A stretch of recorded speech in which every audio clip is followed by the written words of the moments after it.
In the late 90s in Berkeley, California, 3 junior high students became friends. Moving to LA in 2000, they decided to form a comedy trio. After creating several short films, they signed to Saturday Night Live, where they would go on to create many comedy music videos, with one of their first becoming the first TV clip to go viral on YouTube, and is widely credited for bringing YouTube to mainstream audiences. Welcome to Rewind Time. This episode, The Lonely Island. Yeah, it's rewind time. Welcome to episode 8 of Rewind Time, a YouTube history podcast. I'm your host, Max, and with me is influencer and YouTuber Lucy Livin. Lucy, Hello. how are you? I'm well. That was a bit of a different intro for the show. Yeah, I wanted to, just in light of recent spirited discussion of the podcast, be clear that we are a very serious historical undertaking. We are both, academic historians. Right. We take a very serious approach is what I want to convey to the fact checking. You're saying the citations are down in the description. Of course, yeah. Yeah. Like- And what style of citation are we doing? Harvard. Oh. Yeah. No, very nice. Yeah, Very nice. Exactly. It's like science versus rewind time in terms of podcasts that you can rely on for historical accuracy. Oh my gosh. Okay. Well, welcome back to Rewind Time for any returning listeners, and for new listeners, welcome to Rewind Time. As Max said, a YouTube history podcast. I am Lucy. I am a YouTuber and someone who knows a bit too much about YouTube. I think I'm a little too online. And Max, would you say that you don't know much about YouTube at all? No, I have really never watched YouTube in a serious, one of my top 3 media type of vibes. But through this podcast, Yeah, you're it's an you're education. becoming- yes. Exactly. Absolutely. And as we said, this episode is about the Lonely Island. And we did toss up whether or not we should do this episode. We had a discussion. Do you want to touch on that? Yeah, well, you were like, we should do them. And I was like, I don't think the Lonely Island are YouTubers. Like, I think if you ask someone on the street, like, is Andy Samberg a YouTuber? People will be like, no, because he is like a mainstream Hollywood performer, and the other Lonely Island guys also have like a now 20-year plus career in Hollywood. Yeah. So I was a bit like, this podcast, we've been focusing on people who are, I think, really like undeniably YouTubers. But you obviously... And I even know the context for how popular they were in the 2000s and the early 2010s. So I think you worked on me and were like, and especially watching these other YouTubers who have been influenced by The Lonely Island, I was like, okay, I think they're deserving of an episode. And I imagine you agree.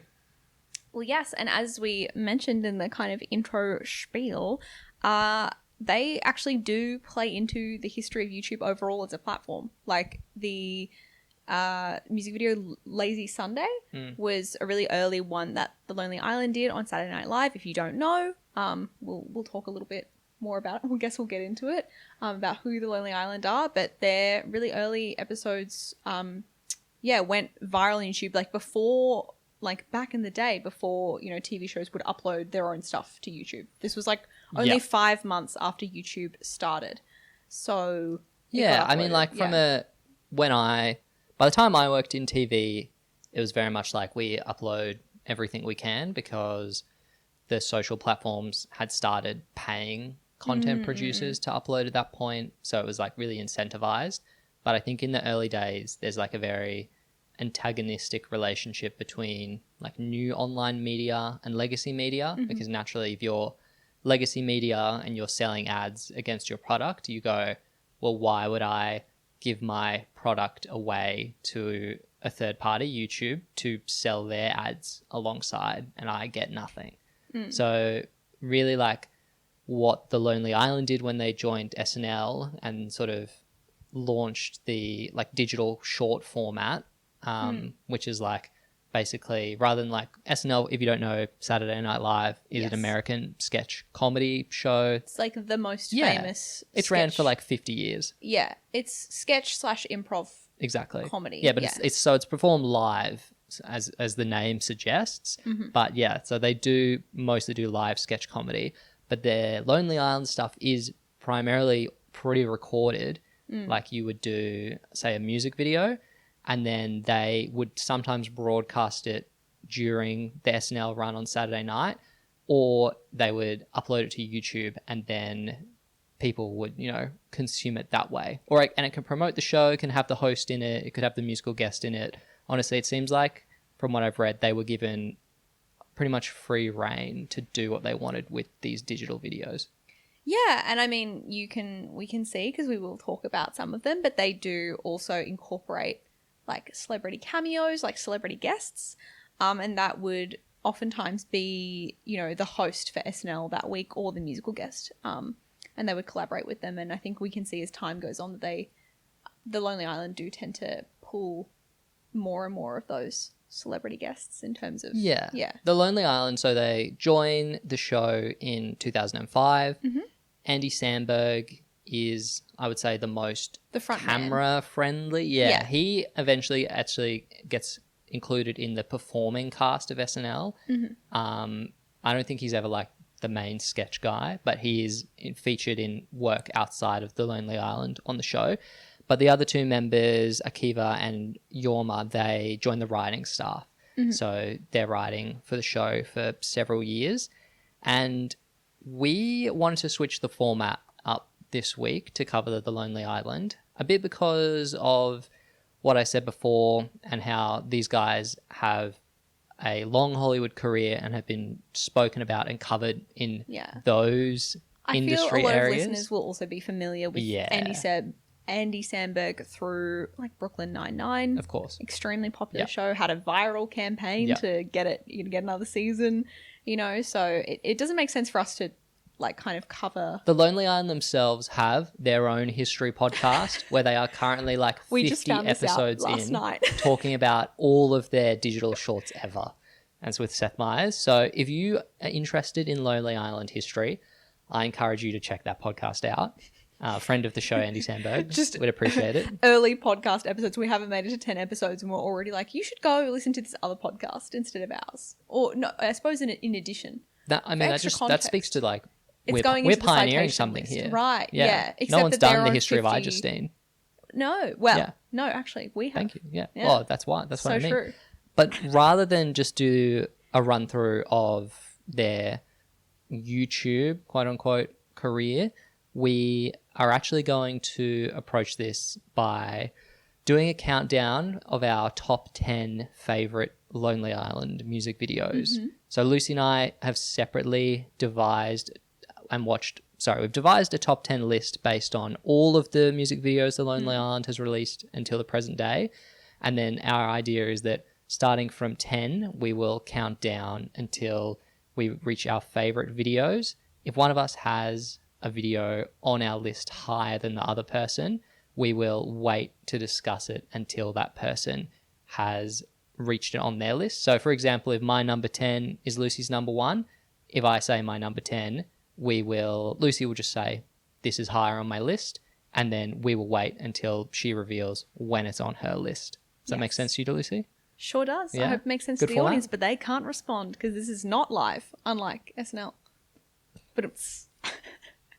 Yeah, like that one. We have never made a cut. This is all completely unedited. Yeah, no, we are completely flawless. We never make mistakes. There are never edited sections at all on this podcast. Would you like to go first, or would you like me to? I was going to say, did you want to do like a guess for prediction? Do you want to do predictions? Because we don't know each other's lists. Yeah, we've kept them top secret. When we were sitting next to each other on the couch, going through watching a myriad of songs about penises and sex, we ensured that we were not, it was clandestine. It was like conclave. Yeah. I will say though, given I think you have listened to way more Lonely Island than I have, I did have a understanding of the songs that you liked because you've referenced them to me before. But at the same time, you also masked your reaction, whereas I'd not seen many of these before. So I think I was a bit more open in terms of what I liked and what I didn't like. I was going to say, we didn't even... The format, it's all over the shop, okay? It's the rainy weather. It's making us crazy. We haven't even discussed, like, what we... Our history with the Lonely Island. You kind of briefly touched on it, but would you like to... Sorry, look, folks. personally, I don't have any history. No history. But, of course, I was in school in the 2000s and the 2010s. So, like, I have people saying... I'm on a boat. Yeah. Or jizz in my pants. Or like a boss. Yeah, like a boss. Yeah. So I kind of found that very annoying. I think like any overplayed meme is. And maybe that reflected in my ranking of those videos. But I didn't go out of my way, I think, to ever independently listen to a Lonely Island song or watch the music video.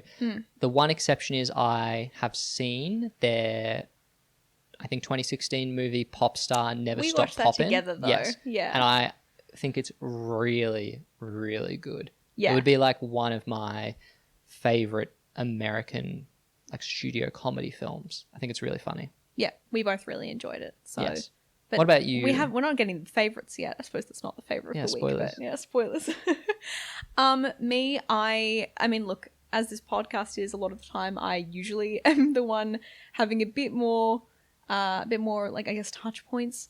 But I was a Lonely Island fan. I'm pretty sure that they, on top of being on YouTube, which is where I primarily watched their stuff, they also uploaded a lot of their music videos to iTunes for free.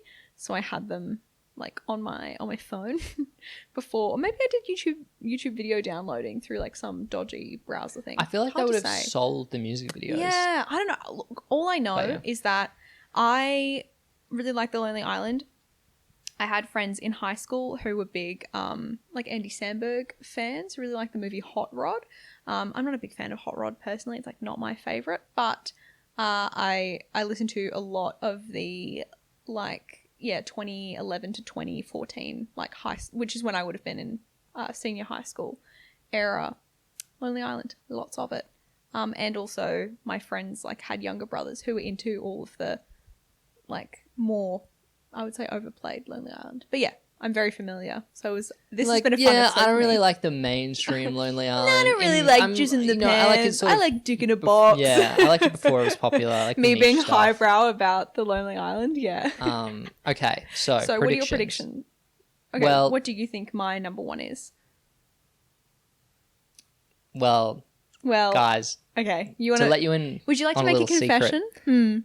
Lucy knows what my number one is because I left my list in the show notes document that she opened this morning. So to prepare for the episode. Yes. Yeah. So I will instead be predicting your number two. I'll be predicting your number two. Yes. You'll be predicting my number one. Yes. Okay. You'll be predicting my number two. What do you think my number two is? I think your number two is Here I Go featuring Charlie XCX. Interesting. I think that's your number two. Yep. Yeah. Fair enough. I think your number one is Threesome with Justin Timberlake. You mean three-way? I mean three-way, yes. Yeah. Okay. It's a good guess. It's good that you corrected me, so it suggests that you're like familiar and like that video. I'm just pretty good familiar guess. and have with all of their discography. All right, well, speaking of, do you want to shout out any honourable mentions yes. that are not in your top 10? I will start by yeah. going, there's a series of videos and it's like the Two Guys saga. Yeah. And there's about 4 of them and they don't have Andy Samberg on vocals. It's our Jorma other two boys. Yeah, Jorma and Akiva, who are like more behind this. Jorma is rapping quite a bit through Lonely Island work, but Akiva is really like, he seems to be the guy, the director of most of these videos. So I think he's the behind the camera talent. But it's like a very like lo-fi 90s hip hop boom bap stuff. And initially I was like, they started when they were recently on SNL and they've kept this series going like for 8 years or so. And I didn't like the initial ones, but as we went on and they developed like the Two Guys lore, I started becoming a fan. Not enough to be top 10, but I appreciate they maintain the commitment to this bit and it became funnier over time. Yeah. I quite liked the later entries in the series. I think it was something like We Need Love, I think. Yes. That one was a highlight for me. Was my number 13 on my list, yeah. Okay. Oh, we should also say we are going to make a playlist of all the songs like from our top 10 in the order that we talk about them. So because for obvious copyright reasons, we can't put like really many, if any, clips of music into this episode. So if you do want to reference the songs we're talking about, we will put the link to that playlist in the description so you can kind of like listen through the top 10 as we go through it. But yeah. We should also, and you mentioned it previously, but Lazy Sunday, I Yes. imagine it's not in your top 10? No, it's cool. not. So it was like the second digital short that was made for SNL, and it became the most watched video on YouTube when it was released in, I believe, 2005. Mm-hmm. And it's a sort of a gangster rap track with Chris Parnell, who was on SNL at the time, and Andy Samberg, and that I'm sure was like super instrumental in getting the Lonely Island a lot of goodwill and the freedom to make more videos at SNL. And the justification for it to be an episode on our podcast. podcast. Of course, yeah. And but also the fact that it was a number one YouTube video at the time, that's quite cool. Yeah. There's probably another timeline where the Lonely Island did not sign or partner with like a mainstream media institution, and they instead did YouTube comedy a la Smosh. Yeah. No, I do think that is a possibility. And I think, we're probably seeing now the Lonely Islands that are in their infancy now, the baby Lonely Islands will be on YouTube and TikTok. And we've kind of already seen that with people like Bo Burnham. Yeah. Well, no, sort of, not really. Yeah, he's owned by Netflix. Yeah, kind of not really. I see what you mean. Okay. But other honourable mentions. Other honourable mentions. I do think Lazy Sunday, if people haven't seen it, it's not like one of my favorites, but I think it deserves an honourable mention because I actually think the concept of it is really funny because it's just the idea of a perfect Sunday. And I laugh because I was like, this is actually a pretty ideal Sunday for me, which is go and get cupcakes at Magnolia. At Magnolia Bakery in New York, which we did do, and I actually have a YouTube video of us doing it. Subtle plug. But yeah, we went and got cupcakes at Magnolia, and then going to a convenience store, buying snacks, and then sneaking them into a movie matinee. And they specifically go to The Chronicles of Narnia. And I'm like, pretty ideal day. So I do like that one. Let me pull up my honourable mentions. I had a really hard time cutting down to my top 10. So you might be surprised and think that some of these will be in my top 10, but they ultimately did not end up. The Creep was very close to being in my top 10. That was my 12, yeah. Yeah, it's also my 12, it features John Waters, which is crazy, so iconic, and Nicki Minaj. So you get like a Nicki Minaj rap verse in this, which, the Barbs will love. I'm sure this has a lot of views. I enjoyed the whole thing. For me, my reservation, it just wasn't funny enough. And I really like the dance though, and I really like the Three Boys Creep aesthetic. Yeah. It was really cool. Yeah. But it's very different to a lot of the other stuff they do. It's a bit more out there. It's a bit more oddball, potentially the John Waters influence. But I did like that one. And then my other one, which is like my number 11, so it was like really close, was Sushi Glory Hole.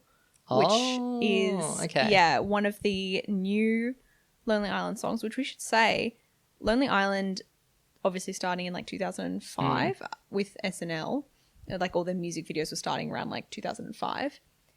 They then kind of made music videos pretty consistently until, what was it, 2017? Something like that. For the Lonely Island? The Lonely Island, and then they had that break, and it was like an 8-year break. Andy Samberg left SNL in 2012. Yeah. And the Lonely Island operated independently of SNL for a few years, and then they went on hiatus until Sushi Glory Hole. Yeah. But without spoilers, we should save discussion of Sushi Glory Hole because it is on my top 10. Wow. Okay. All right. Any other honourable mentions from you? I had another one, but I'm pretty sure it's on your top 10, so I'm not Let's go through the 10. Okay. And if there's anything that neither of us spoke about, we can tag it on Space Olympics. Space Olympics is my number 11. Oh, okay. Yeah, Yeah. it didn't make it quite that high. Space for me. Olympics is so bonkers, and it's like very camp. Andy Samberg is playing like He looks like someone from the Hunger Games. yes, an Olympic administrator who looks like someone from the Hunger Games, Yeah. and the song is about the attempt to put on the Space Olympics and the various like issues that he runs into. Yeah. and he It's just like fully commits. It's like a Eurovision style Yep. track. It's really weird. Anytime, like, spoiler alert, but anytime Andy Samberg gets put in a wig, I think you're guaranteed to have a pretty good time because he's in a crazy wig for that one. All right. Also, sorry, No, honorable go ahead. mention. I was just gonna say Andy Samberg's hot. Yeah, you're allowed to say that. Yeah, I am. I feel like I just kept watching. I'm like, you know, when you're like, oh yeah, I've forgotten your charm. Just white man with brown floppy hair. I mean, I did ask you how old you thought he was, and you said something like 38. And I was like, no, he is 46. Yeah, but he's he looking looks good. so good. Yeah. He looks so good. He looks pretty much like he did in 2005. It's very impressive. what is it? The beauty of being unproblematic. Oh yeah. It's like, you know, just don't be evil and you'll look good for a long time. Hopefully. I don't know, but looks good. And I also don't really watch Brooklyn Nine-Nine, which I feel like people will be surprised to hear because I'm like kind of an Andy Samberg fan, but some of the comedy I just can't. That's not what this podcast is I don't about. really like the police, so Yeah. that's why I wouldn't watch that show. Yeah, but- well, spoilers for maybe some future conversation. Yep. But yeah. Okay, so Starting with number 10, list. who's going first? I will go first. Okay. Our unproblematic king, Andy Samberg, is a white upper class Rastafarian No. in the music video Russ Trent. Your number 10 is Russ Trent. My number one is Russ Trent. 10, Lucy, yeah. is Russ Trent on your list? No. Okay, you did not like Russ Trent.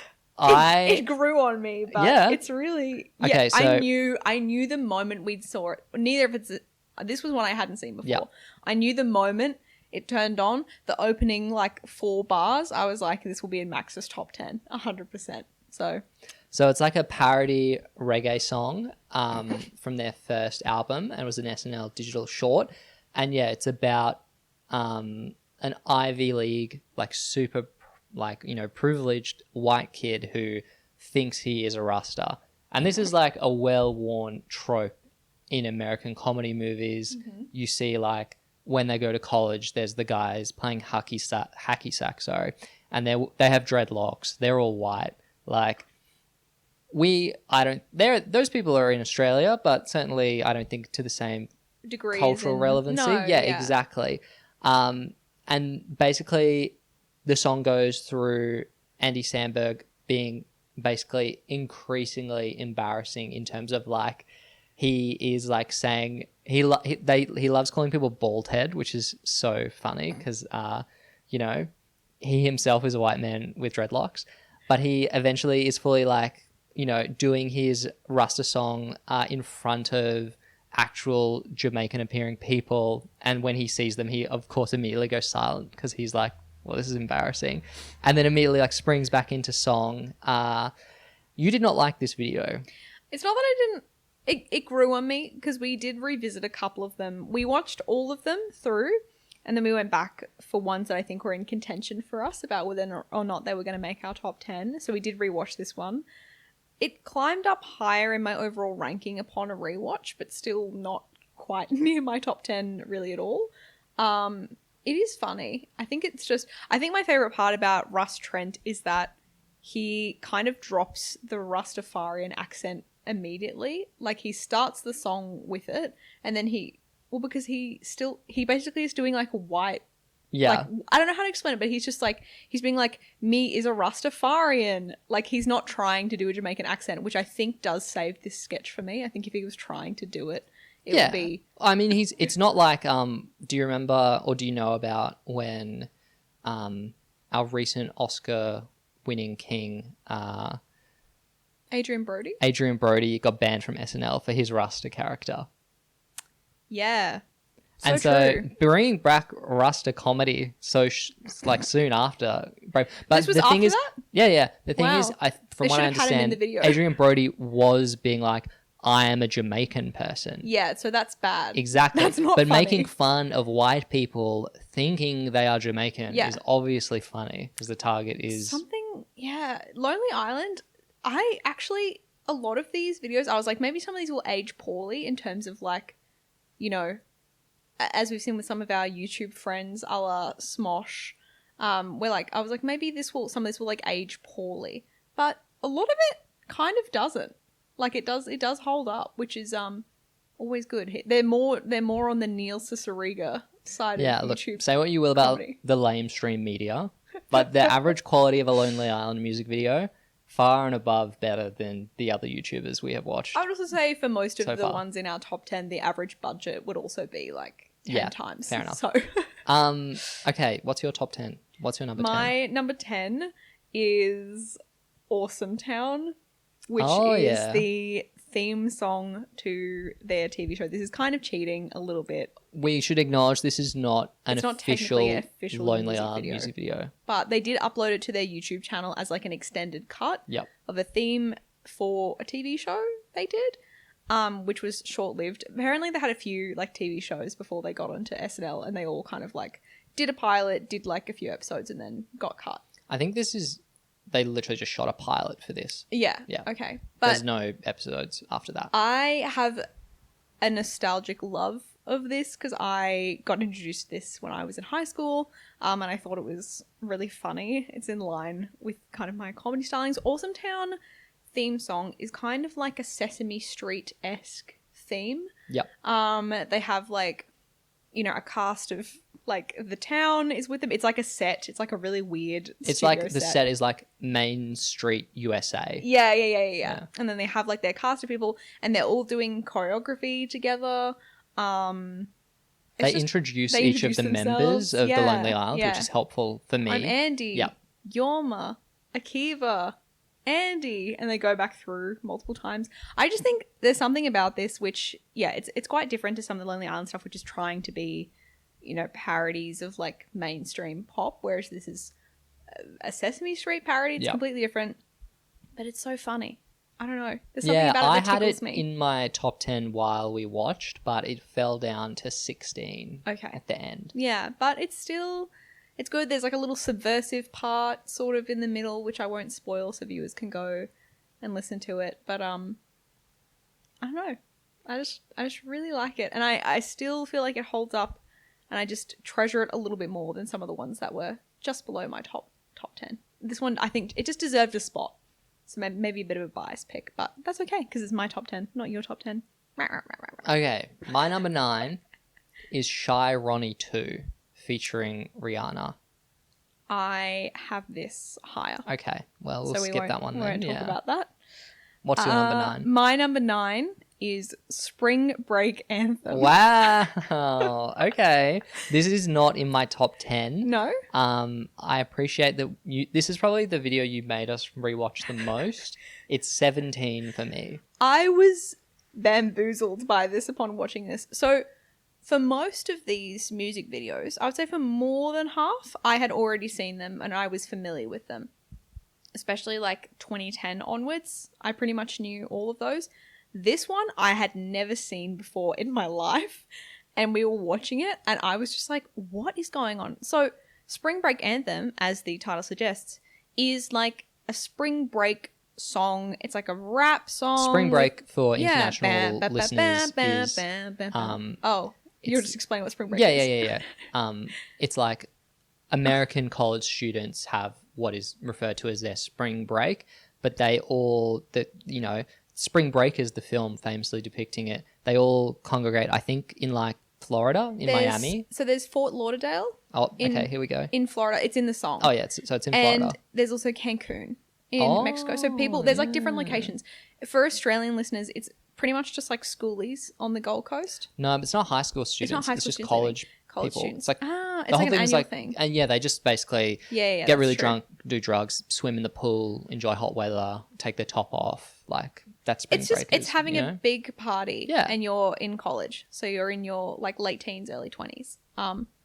That's what that is. So it's like a frat song. It's like a hype up song. That's how it starts. But pretty quickly into it, it'll be like, like drinking beer, doing drugs, marry a man. And I was like, what? And the magic of this music video is that it's cut, like they're fully in like an actual spring break party. That is what it looks like. They're like a bunch of people in like a big pool party, like water guns, beer. They have the bikini sunglasses where it's tops. like fluoro. around Yeah, the yeah. edges. Very 22 Jump Street, which you haven't seen. No. We should watch that. We should watch it. Okay. It's really good. And then as the track goes on, they continually cut in shots talking about gay marriage. And I was like, what? So with no context, it's so crazy. But we did find out what the context was. Yeah, the idea. So this was not for SNL. This was for a Lonely Island album. The guys were like, we wanted to juxtapose how the like crazy behavior at spring break is like acceptable in American society, but gay marriage is something that's seen as like unacceptable by many people, especially, you know, the type of Was this frat just guys. after gay marriage was legalized or just before? It was in 2013, so I think it's literally right around it. Okay. Yeah.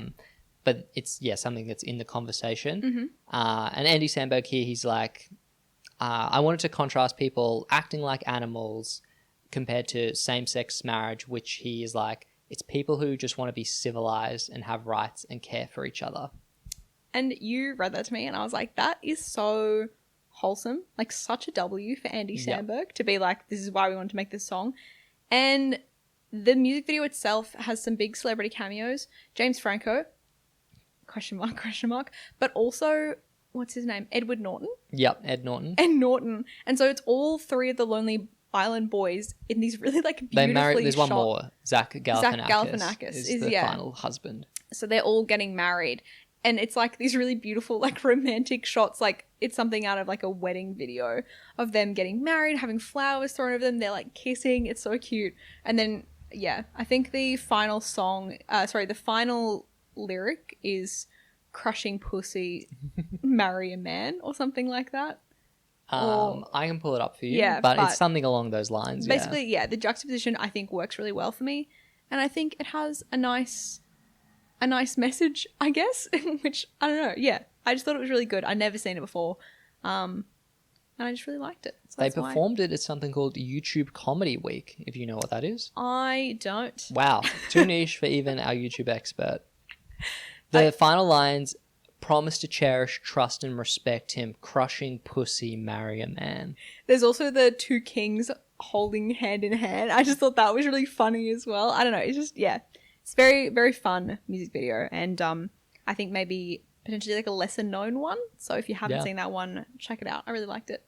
Number 8. What was your number 8? My number 8 is Jack Sparrow featuring Michael Bolton. Okay. This actually just missed out on my top 10. Wow, it was not my in your number top 10. 13. Yeah. That's crazy because you always talk about this song and I knew about it basically because of you singing it. Yeah, I don't know. I just, when I was I think it's one of those ones where I'm like, I think like certain parts of it are really funny and like the concept of it is funny, but having to like sit through the whole thing, like it was really borderline. Like I did toss up including it in my top 10, but ultimately did not in favor of other things. And because I knew you'd put it in your top 10. Is that cheating? No, that's not cheating. It's strategic. Well, unlike my actual number one that you just assumed I would put it in my top 10, right? Yeah.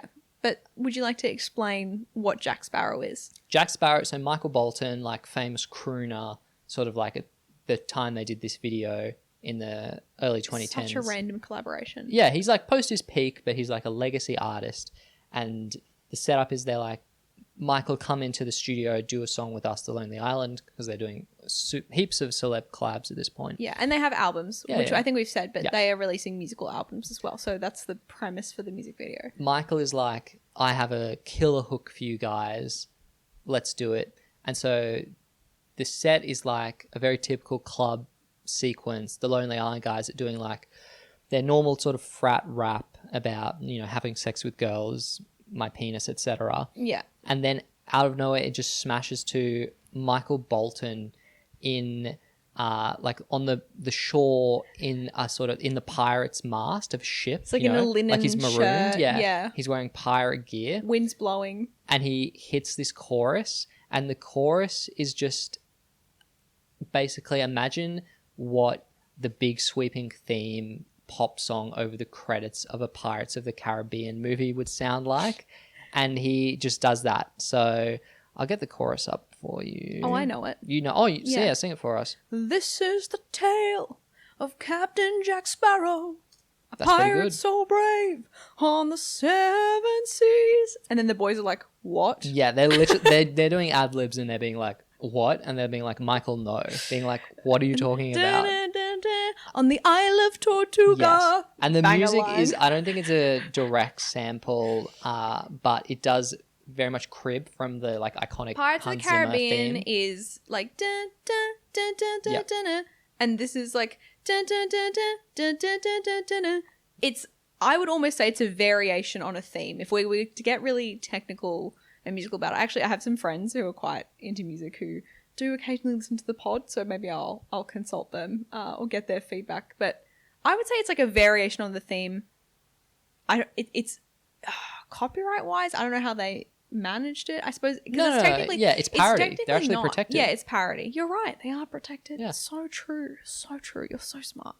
So what about Jack Sparrow? Do you really like to? Is there anything else in the music video you want to cover? I think the actual hook is really catchy. Because it's just the Pirates of the Yeah, Caribbean. it's actually theme song. funny. It's like potentially one of Michael Bolton's, like probably his one of, if not his biggest song.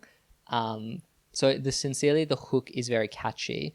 He also, in the second chorus, fully appears dressed as Johnny Depp as Jack Sparrow, and the likeness is pretty good because Michael Bolton at this point is also like a 50-something crusty white man. But he also then goes through, because the boys are like, please stop, Michael. And then they smash through like a series of him in famous films and then updating the chorus to reflect that. So they go through like Forrest Gump, Aaron Brockovich, Scarface, Jerry Maguire. Meanwhile, the boys are being like, what is going on? But the reason, I had it up here is that the rapping is not as aggressive and fratty as some of the more heavy tracks the Lonely Island do, which I'm not, spoilers, a massive fan of. Yeah. And the beat itself is quite easy to listen to. And also, crucially, the verses are kept quite short, so you're not actually being taken away from the main funny part, which is the Michael Bolton sequences. They're basically there as like the setup for the gag payoff. So yeah, I think all around this is a pretty solid use of a celebrity. Yeah. But overwhelmingly, I think it's like just a good combo of, it's a funny premise. The song is really good to listen to. And yeah, that chorus is like so catchy. I think we both sort of agree that, and you know, you can disagree with me if you like, but I think our favorite Lonely Island songs are the ones that marry the music with it being really funny, because sometimes they make decent songs. They're actually, some of the ones that were right at the bottom of my list where I was like, this sucks, is where they're trying to genuinely make a song, but it's not funny, or like it's not very funny. And these are usually like the celebrity collabs. I'm not going to place the blame on Andy, Jorma, and Akiva for these ones. That one with Adam Levine And Kendrick Lamar. I hated Pulitzer it. Prize winner Kendrick Lamar. Yeah, I know. Love Kendrick. Medium on Adam Levine. I like him for meme purposes because I love Animals as a karaoke song, which I know you do as well. But that one, I don't even remember what it was called. Honestly, most of the stuff we liked was stuff that was on SNL. Yeah. And the stuff we didn't like was I stuff think that they one did. was on SNL. It was on SNL. Yeah, but it was the bad. other stuff similar to that was stuff they did for their own like independent albums. Yeah, I think it's more okay, but like when they are doing like a comedy music video that's for SNL, the ones where the artists, to me it kind of gives like the celebrity guests like they just don't want to be too silly, or I don't know, maybe I'm wrong. No, there's 100%. There are some celebs who fully commit, and they're the ones that I have, I think, high on my list. Yeah. And there are some who seem to be there as a marketing experience. Yeah. And honestly, we don't know. Maybe they were presented with the concept and that was the extent of the role. Yeah, that or maybe were they given. just had like not enough like lead time, Yeah. or who knows? Like, you know, like anyone, not every single creative project is going to be your best creative project. That's not how that works. But something like, for example, not super high on my list, but something that I respect, like Natalie's rap, I don't have on my list, but I did think it was... It's very influential, you know. Give it credit. Natalie's rap, I think, is the first time they have a celebrity, an A-lister in a Lonely Island It's video. Natalie Portman rapping. And she basically just does like a very like Eminem style, aggressive, hardcore hip-hop rap, and you're like, wow, it's Natalie Portman doing that. That's so crazy. Yeah. Which seems like pretty normal now, but at the time, you know, we didn't get to see celebs out of their element. Yeah, that let often. loose. So and she commits, and anyway, but sorry, we're getting a little off track, but yeah, all right. Jack Sparrow. What was that, number 8? Number 8.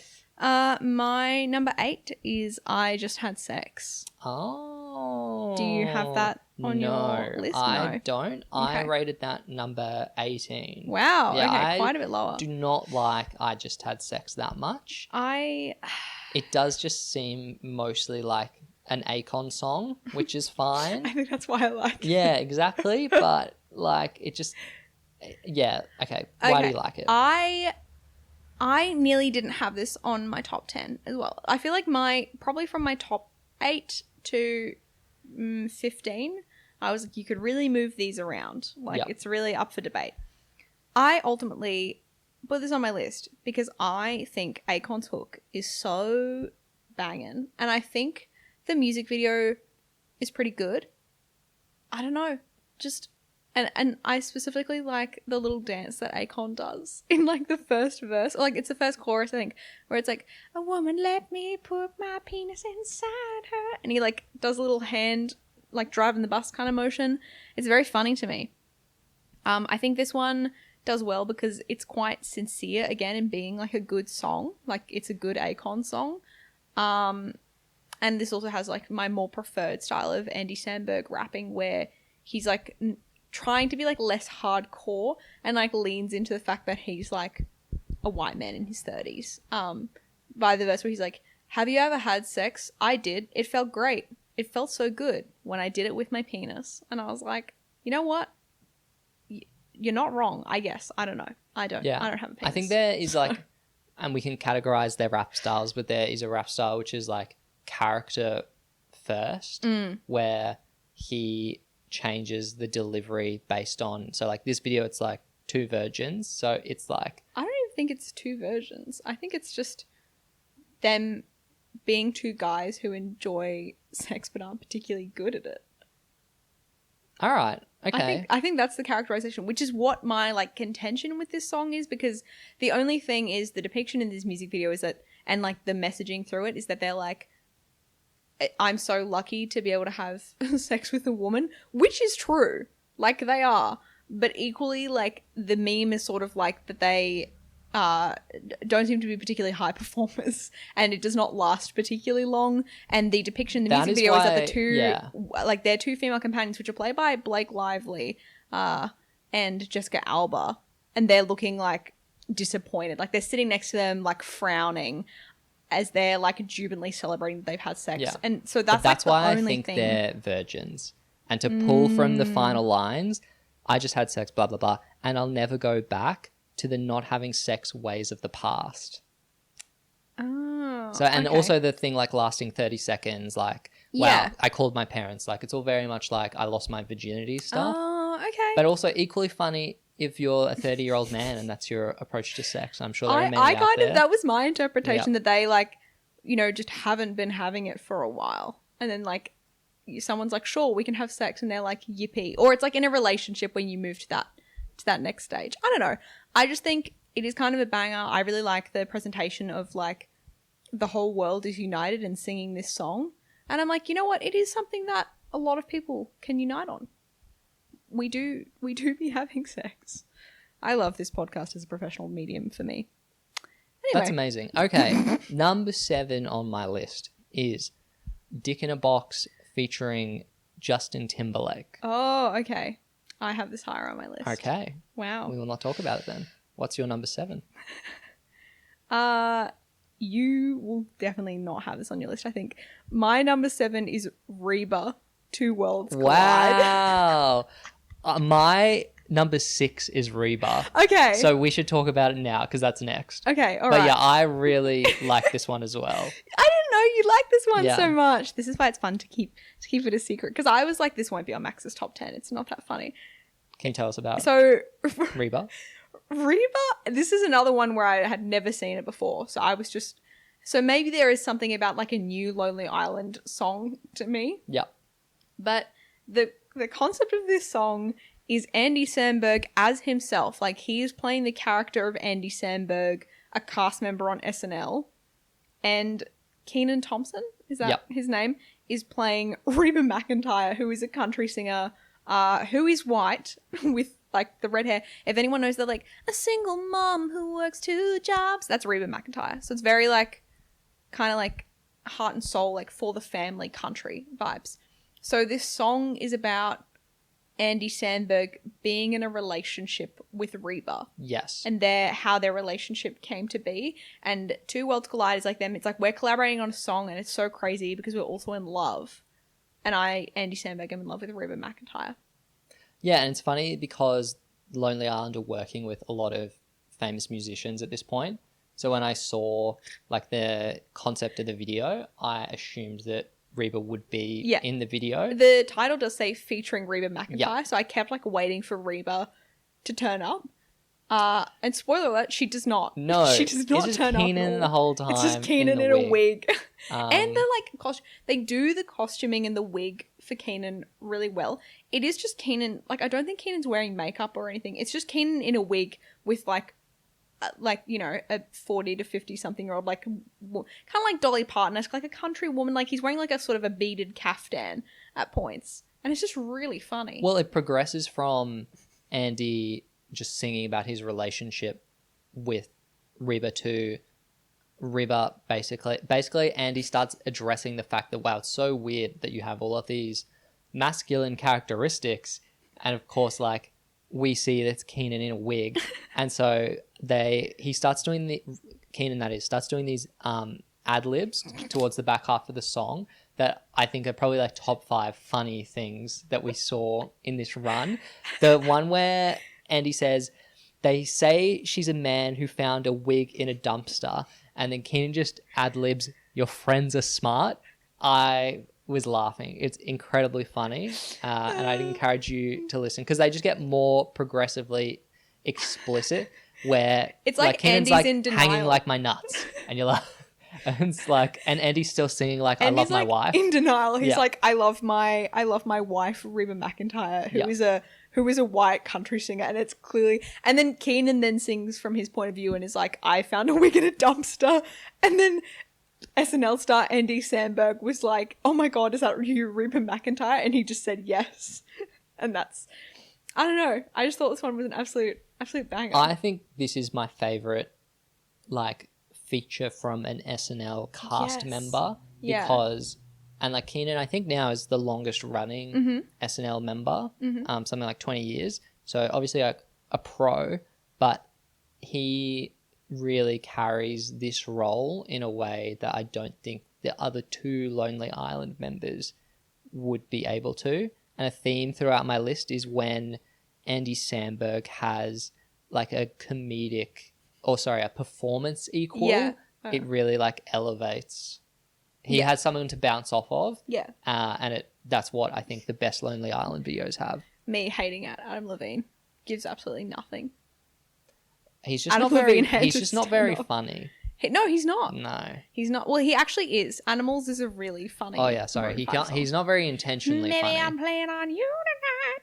Banger. You want So to explain funny. what you're talking about? Guys, the song Animals by Maroon 5 is so funny to me. If you don't know, it's about, like, what if we were, like, sexy cannibals?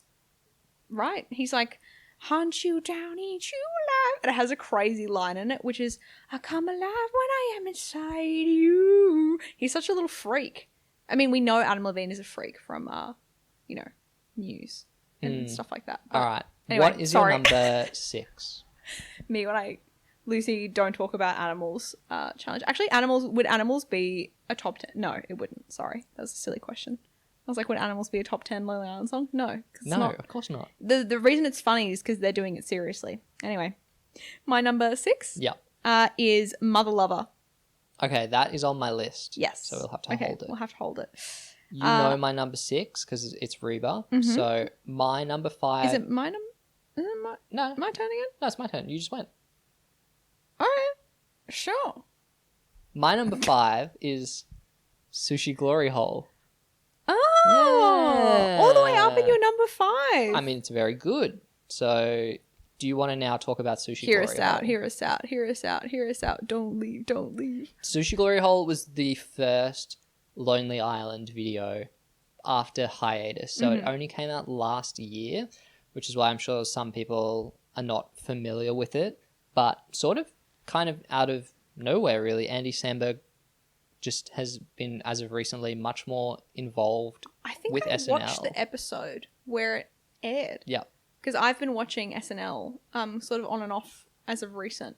Because, guys, a little while back I did an improv comedy class. So I was like, maybe I need to watch SNL. Yeah. Outing yourself as improv. I quit.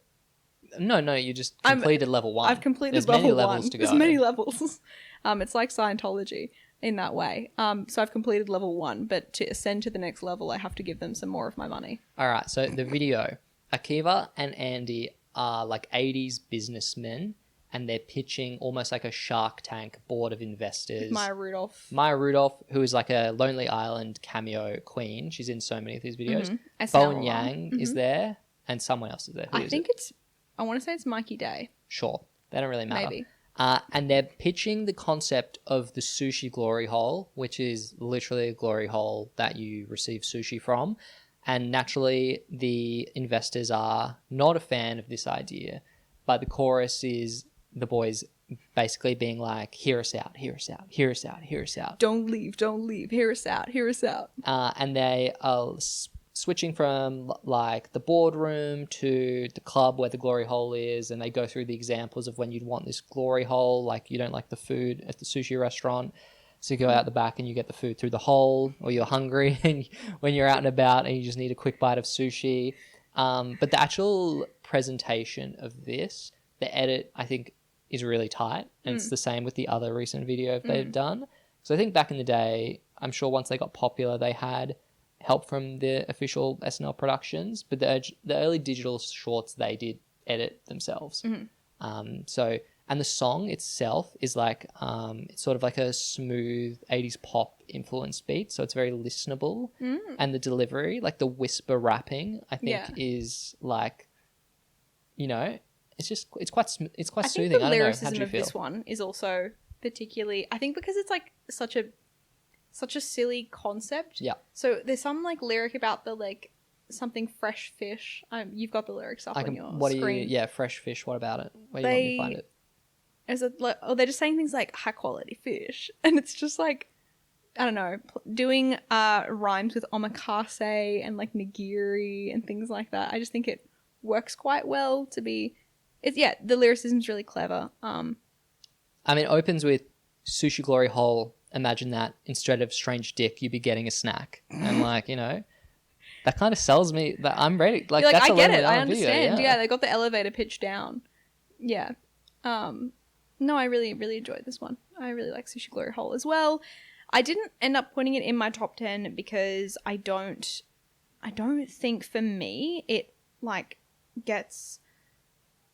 I just don't think it like quite reaches like the level of iconicness, because I actually can't. It's one of those ones where I'm like, and I suppose this isn't maybe the way to judge it, but I was like, I can't always remember what it sounds like when I am not thinking, like when I'm not watching it. Whereas other things, like we can always remember what Dick in a Box or something like that. I always think about Sushi Glory Hole. Imagine that. Oh, yeah, okay. That stuck in my head. Okay, cool. But yeah, so that is my number 5, and it was your number 11. 11. Okay, it was just off my list. Yeah. So an honourable mention. All right. This is my 1, 2, 3, 4, 5 number 6. Because you skipped me. Yeah. This is Mother Lover. No, you already said that just before. So I didn't. Did I skip you? You'll need to check the tape. What's your number 5? My number 5 is Shy Ronnie 2. Yeah. Okay, so Yay! Shy Ronnie 2 was my number 9. Okay. All right. Tell us about Shy Ronnie. I'm 2, guessing sorry. Shy Ronnie won't be on your list. The original Shy Ronnie? Yeah. Yes, no, It's not. Okay, it's not on my list either. So Shy Ronnie 2 is what is my number 5. Shy Ronnie was the original. So Yeah, we my both number agree 19. So we both agree the sequel is vastly better. But Shy Ronnie is Andy Samberg on screen, Akiva and Jorma off screen, and Rihanna. And I think we both were just like, do we just like this because it's another Rihanna track and we're just starved for Rihanna content? yeah, I think that's a big part of it, to be honest.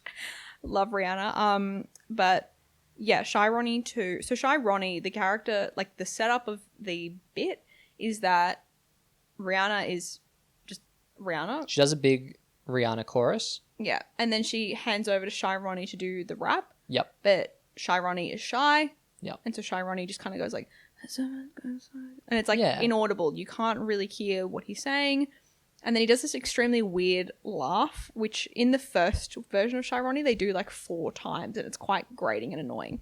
But in Shy Ronnie 2, they just do it the one time. Shy Ronnie 2, Bonnie and Clyde. Yes. So Shy Ronnie and Rihanna are robbing a bank and Rihanna is doing her big, big hook and Shy Ronnie is mumbling when Rihanna's like, tell the hostages No to one give in them the money. bank can hear you. Yes, and Rihanna is doing these ad-libs where she's like interrupting Shy Ronnie. Yeah. And I did feel like we had way less time in this one of Shy Ronnie just mumbling, which It in was the first more one about was a bit. Rihanna. Yeah. So here it's probably like 80% Rihanna. Rihanna. Rihanna? Yeah. Yeah. And 20% Shy Ronnie. But there are some crazy cameos at the end of this one. Well, there's one cameo in particular. One cameo. I feel like it's also just one crazy cameo for you specifically because you love this man. Like, I think for most of the audience, they'd be like, okay, cool. Like, sure. But you're like, yippee! Yeah, so when Rihanna leaves the bank with the money... Shy Ronnie also, because he's incompetent, does shoot himself in the foot. Yeah. And he's like screwing up the hold up. So Rihanna's just like, I'll just do this myself. I'm just going to leave and leave you here. But she comes back for the money. She goes, hold up. Forgot this money. She comes back and she's like, I am going to have sex with this man. And that man is John Hamm, star of, Mad Men. Yeah. Like all round, icon of early 2010s, late 2000s, male culture, Yeah. And he does the goofiest look on his face. And he's doing exactly Don Draper. He's wearing the suit. He's looks exactly like him. But John Hamm is obviously like a massive SNL fan and has a lot of comedy work of varying quality. But yeah, clearly he thinks he's quite funny. But in this cameo role, I think he smashes it. It's only like 3 seconds long. Rihanna is like, I forgot this money. Also this guy, come on, we're gonna have sex. And John Hamm just turns to the camera and does this like really goofy, excited smile as Rihanna in like her like pinstripe fedora, like cropped suit getup, which is so slay. She's like the red hair, just leaves. There is a gag during Shy Ronnie, Shy Ronnie 2, where Rihanna tells Shy Ronnie to imagine everyone in the room naked. Because he's so nervous, it might help him to speak up. And then Andy Samberg has a huge, like comically pant large tent. boner. Yeah. And Rihanna does the ad-lib. She goes, boner alert, which I think I knew about from you. Although I'm not sure. I don't feel like I've ever... I feel like... When would I... But I feel like I knew it, but I don't think anyone was really around me that into SNL at the time. So I do think it's via you. I feel like I need to clarify that I haven't said that in the context of... No, it'd be you doing like Rihanna voice. I don't know if I do that either. Look, but maybe it's just so iconic that I instantly felt like, I'd known it my whole life. I was surprised that you were like, oh, that's what that's from. And I'm like, where would you hear boner alert out of context? Yeah. But that's good. So I had this at number 9, and I do think a big part of it is that Rihanna, just hearing her do the comedic bits, she has such an iconic voice and delivery. Like, even if the material is not super funny, and I don't actually really care or like the shy Ronnie character, she like carries the concept of the video, and it made it into my top 10. Okay. My number 4 is Finest Girl. That's the Bin that's Laden number song. 4 for me as well. So yeah, this is from Popstar, Never Stop Poppin', the Lonely Island, like Justin Bieber spoof film. Yeah. Which we mentioned before, which we think is really good. And this was released as a standalone music video, so I felt comfortable including it in the top 10. But as you might guess from, well, actually, you probably, there's no way to guess unless you've heard this, but if you just knew that it was called Finest Girl, you would have no idea. Yeah, well, when we saw this for the first time in the movie, our mouths were agape. I think we were borderline in tears. I think we thought it was like, it's so I will say, if you haven't seen Finest Girl, pause the pod now and just go listen to it for the 2 to 3 minutes long that it is, because I think it does benefit from the surprise element. Yeah. But do that, and now we're going to talk about it. So it opens and it's like a typical pining, like pop song. Andy Samberg in character is talking about how he's met like the finest girl ever, you know, la la la la. And then he's like, knew she was a freak when she started talking. She said, fuck me like we fucked Bin Laden. And you're like, what? And it launches into the rest of the song, the chorus especially, which is like heavily military themed, because in character in the film, he's like, we need a win, and what do Americans love? You know, the military. So we're going to combine the killing of Osama bin Laden, which with everyone was jazzed about. Yeah, exactly. With my like catchy pop rhythms. And so he's very much doing extended metaphor about having sex, but comparing it to the killing of Osama bin Laden. It's so funny. It's so silly. And also, like, the way the music video is done, because he is in character as this, like, mega pop star. He's, like, again, you know, like a Justin Bieber. He is doing this song and singing it, like, so earnestly in his, like, full, like, pop star getup with girlies in, like, little tiny army outfits. And they're doing, like, really, I would say, quite, like, sexed up choreography to it. It's just, there's something about it.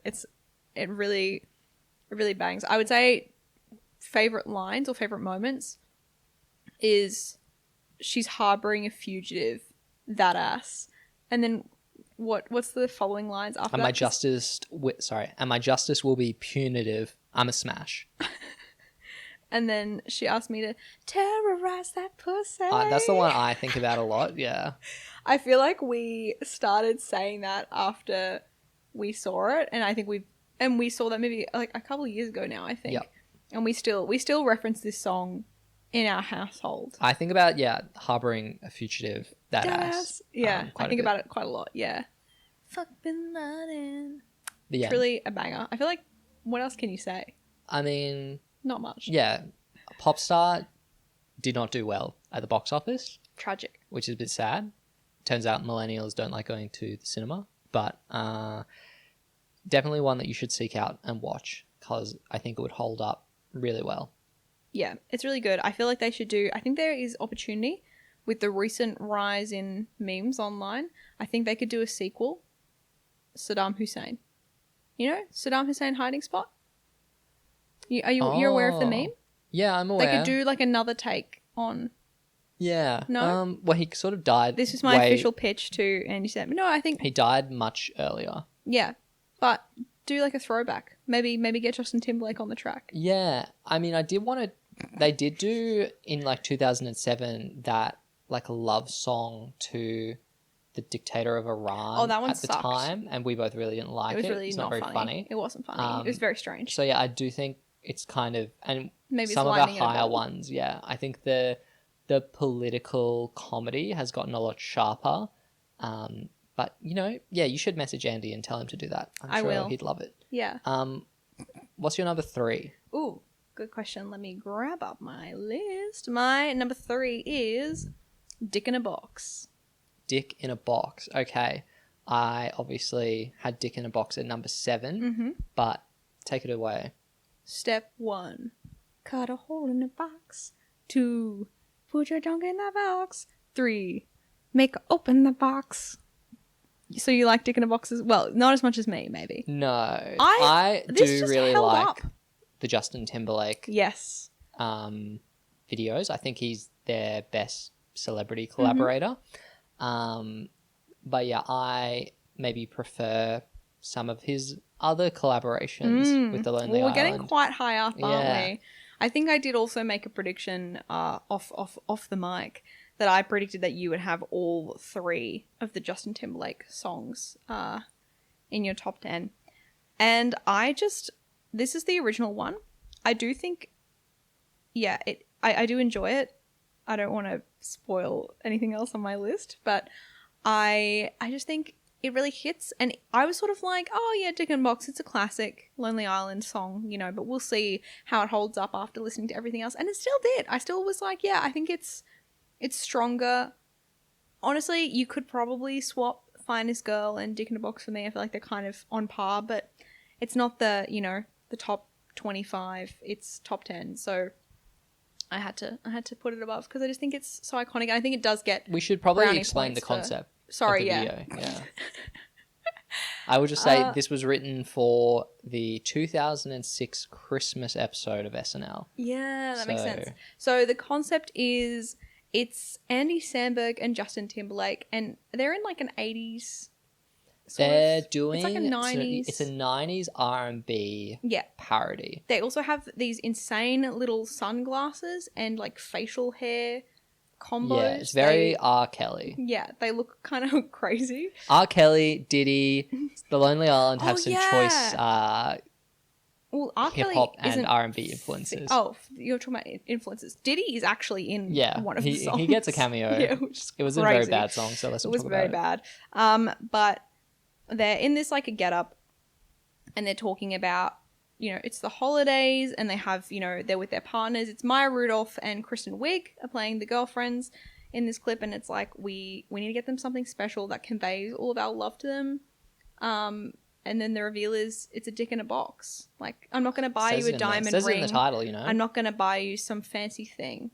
I'm going to give you something like truly special. It's my dick in a box. And it's very comical. I think the version on YouTube has the audience like reaction, and the audience is laughing a lot, which I mean, it is obviously like live audience taping. When they aired it, they actually couldn't say dick on TV. Oh, it's censored. And they released the uncensored version at the same time on YouTube, which they had to go to like the CEO of NBC to get approved, because then afterwards the FCC, which is like not the censorship, but like the standards and practice board in the US, were like, by releasing videos online, you are circumventing like broadcasting guidelines. And it was like a controversy like we used to have when stuff got aired on TV that people thought was bad. But this was obviously like a really big viral hit, probably like in terms of step ups from Lazy Sunday. This is probably like their next level of superstardom. I would say this is probably most people know about Dick in a Box. It's like probably when you think of Lonely Island, I would say it comes up in people's like top 3 they would reference, along maybe some others that we didn't like as much. It did win an Emmy, which I thought was really quite funny. Like obviously the category of music on TV, not super competitive, but that does mean that The Lonely Island have won more Emmys than The Wire in its entire run, than Community in its entire run. Yeah. I'm only surprised about The Wire. I don't know but that's a discussion for maybe another type of podcast. I'm not a big Community fan. Yeah, I'm not taking the bait. Yeah. But there's some other cool stuff in this video. Maya Rudolph appears again. She looks so beautiful in this video. Yeah. Can I just say? I mean, she's still hot. Obviously, like she's stunning. But like in this video particularly, she has this like beautiful like cherry red like lip gloss. Yeah. And it's like styled with like big like curly voluminous hair, because again it's meant to be like early 90s kind of vibe. So looks really good. And this is the first in a series of collaborations between The Lonely Island and Justin Timberlake, where they do these weird characters with their little facial hair and glasses. The wig on Andy in particular is really good. Like They look crazy. yeah. But it's very good. And it's a very good song. It's really Yes. catchy. Look, I think that It's magic in a box. Yay. JT must be involved on the Production of writing these, yeah. and at least in the production of all the songs he worked on because They sound like JT songs. yes, Yeah. yes. So they're very listenable, and I think that really helps with it like breaking through because like there are some parody songs which are like funny and there are some parody songs that like succeed as a example of the song in its own genre, you know. And we don't like some of the Lonely Island stuff where it's like frat rap, like it's very Beastie Boys influenced.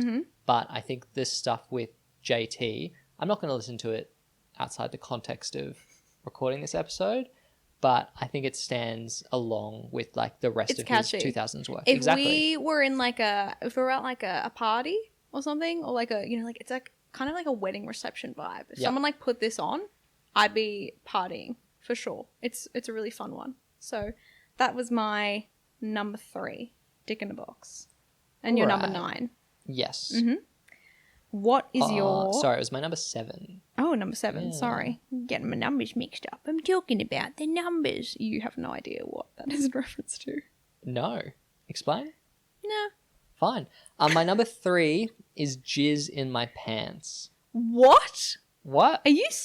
Okay. I said I liked it at the time. Yeah, I suppose This it is a wasn't on my... surprise. I forgot about it. Because I didn't put it in my top 10. Yeah. So there was no opportunity for you to be like, this is higher on my list. Jizz in My Pants, really? This is, I think, the only big memeable Lonely Island This is song. like a boss or I'm on a boat tier. Well, no, because so just to give some context, I put Like a Boss at number 30 on my list. And I really did not like it at all. I was like, this, if you like The American Office, you'd probably like love this song. Whoa. And I put I'm on a Boat at number 25. And I think that broadly I'd wrap all of those. And the same with I Just Had Sex. I would wrap them up in a like trying too hard to capture virality bucket. Like they're very simple. The chorus is like, I feel formulaic in that it's like an expression of something that's like shocking but it's like, you know, they yell it out. So especially I'm on a Boat and obviously like very annoying people really Shout out to T-Pain, though. captured that. I yeah, do like T-Pain. T-Pain's fine. No issue with T-Pain. Banger. Winner of the Masked Singer. And obviously the people are like, well, yeah, the chorus of Jizz in My Pants is Jizz in My Pants, which is the same. Yeah. But this, I think the musicality, there's a lot more here that I like in that it's like a parody of the Pet Shop Boys, which is like obviously a group in terms of, you know, I quite like their musical output, sort of 1980s UK synth pop. Okay. And so I like the commitment that they made towards like parodying that specific genre. Notable because like Andy Samberg is not in it. It's our other 2 boys. He is in it. He is. What does he do? Yes, he has the weird like vampire collar thing. Oh. Yeah. Wow. Okay, Check embarrassing. yourself. Embarrassing. Check yourself. I must have got Yeah. my notes mixed up. He's in it because he Redacted. does have the vampire collar thing. Yeah, because it goes, it was a film. If I recall, it was a horror film. Yeah. And he has like there's a part in the music video where Andy Samberg is styled with his like, I don't know, his like he looks like hoodie a vampire. collar turned up to look like a vampire for no really discernible reason. It's not really related to the rest of it. I just think that one shot is really funny. And that's probably the funniest part of this for me. I just think, okay, no, keep going. No, you don't. Well, tell me why you don't like it. I remember, okay. When he came on and he said it was a film, it was a horror film, and he had his collar up, I feel like you had a reaction. I just said, I think that's the funniest part. But like, I think, okay, listening to the song again, it had been a long time. This for me was one which I heavily associated with like boys. I like my friends, like younger brothers who I knew who listened to this and thought it was like so funny. And I was like, you're annoying. Because I was like 15 and they were 13. Yeah. And I was like, oh, God. Yeah, but that doesn't mean it's bad. No, but like I obviously, like you said, with like a boss or like I'm on a boat, you build an association. So upon a re-listen, I do think the song was, but I think I had this maybe at like number 15 or something like that. It was like not that far down my list, but not in my top 10.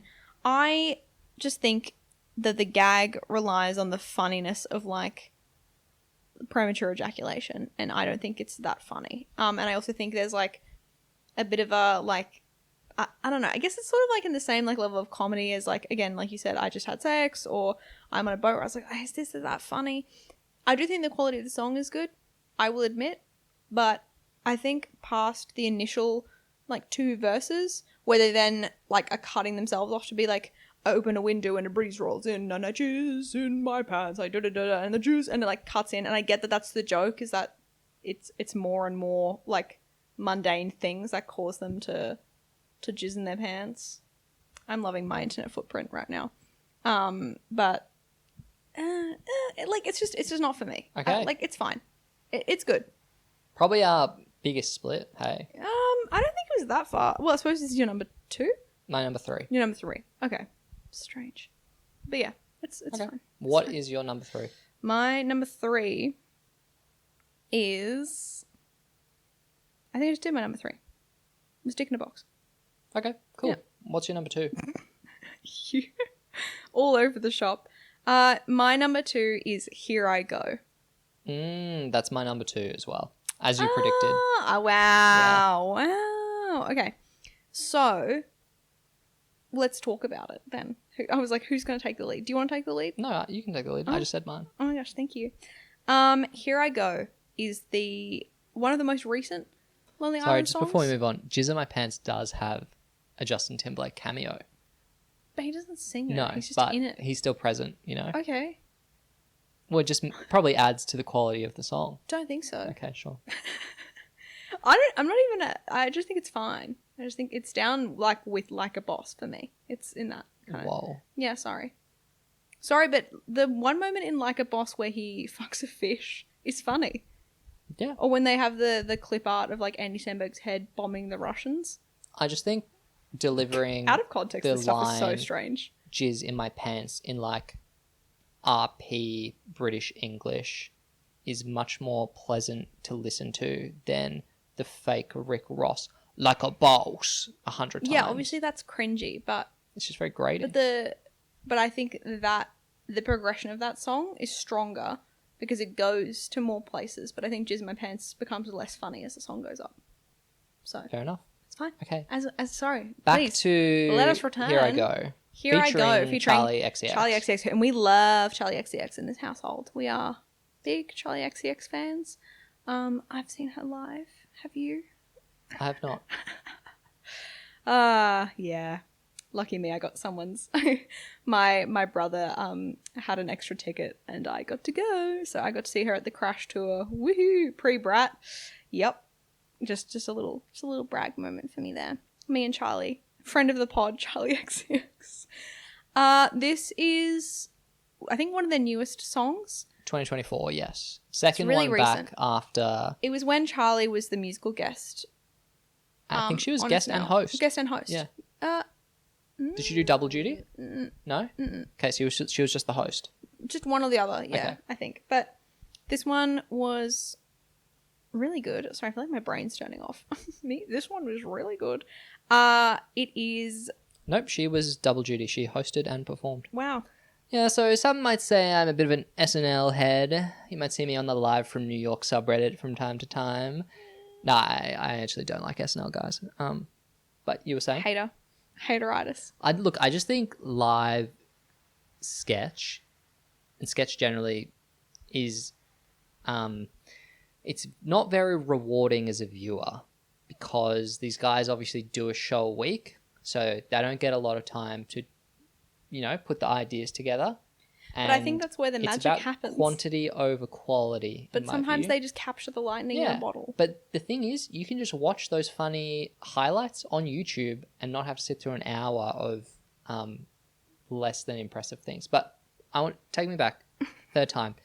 Here I Go. Can you tell us what the music video is? Pod is off the rails today.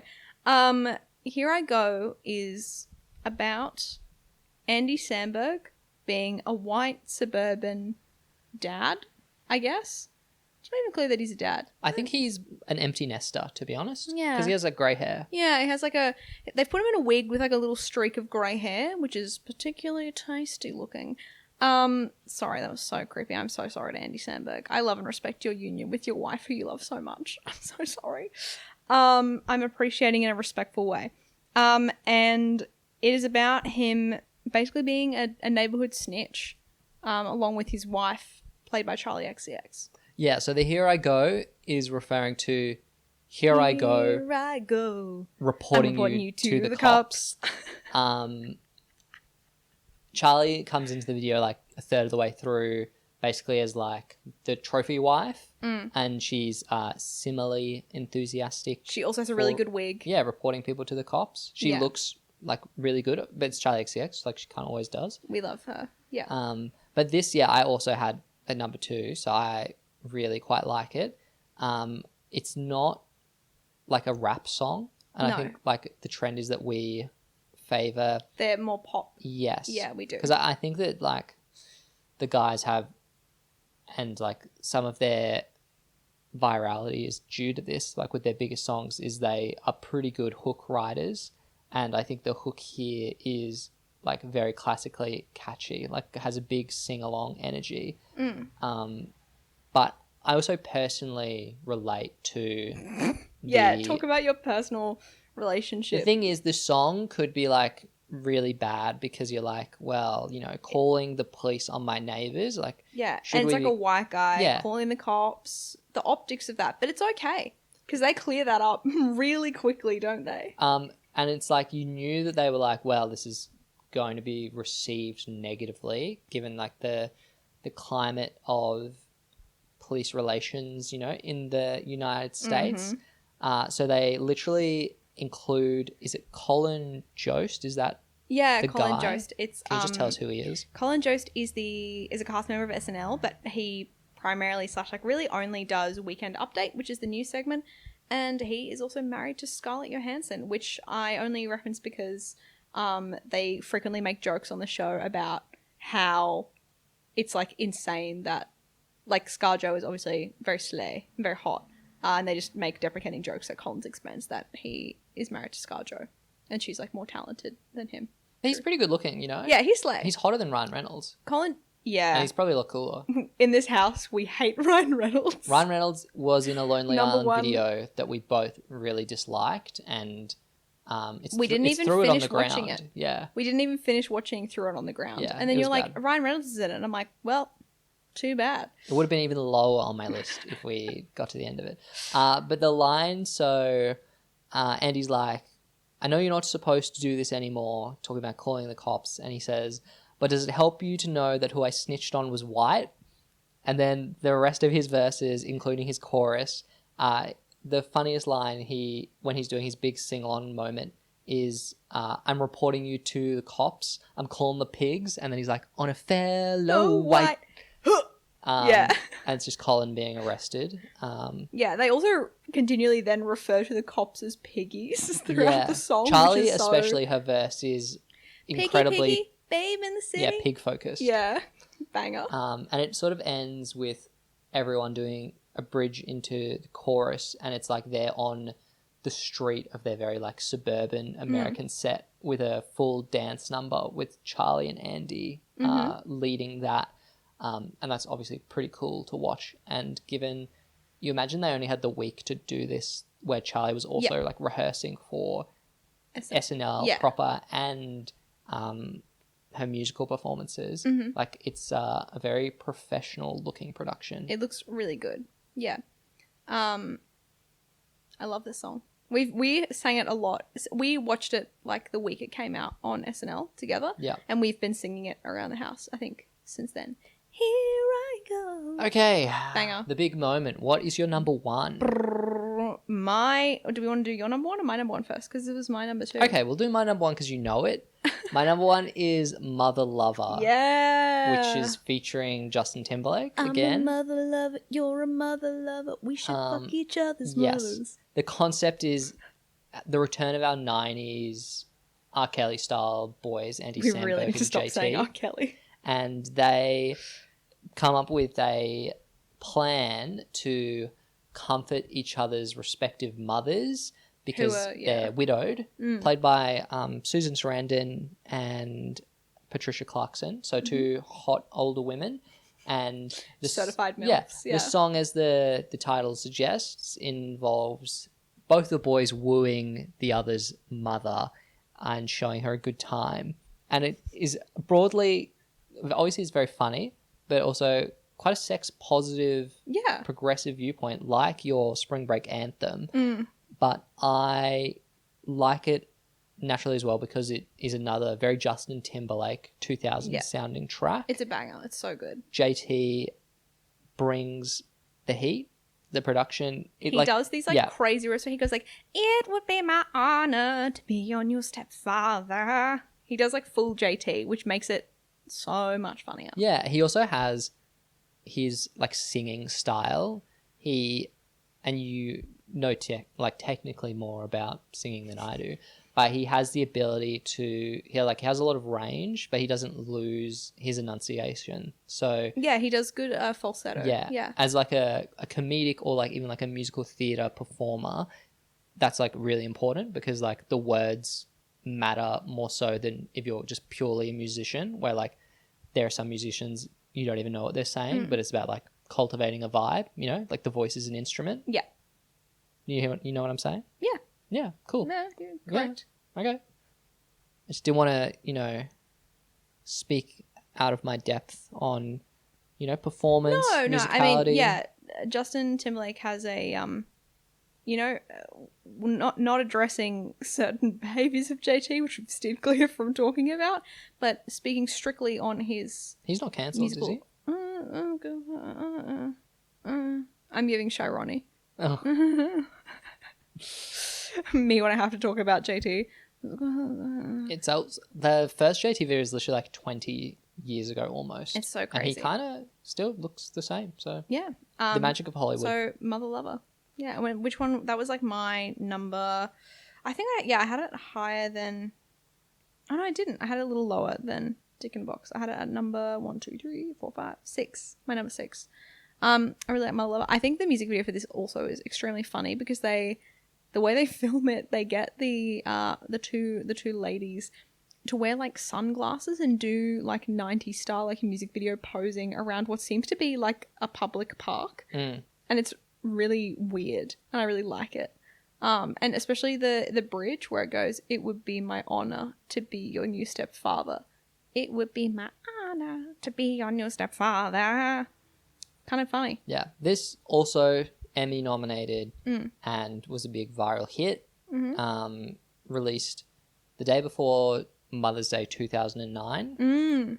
Yeah, because every Mother's Day needs a Mother's Night. That's the lyrics. That is the lyrics. That is what it's like. Sorry, I hope I'm doing a good job doing these slightly cringeworthy impressions, but it's our way around They're copyright. so good. So I can give you a little taste. We'll still be copyright struck. Yeah, I sound so much like JT that I'll be flagged in the YouTube system.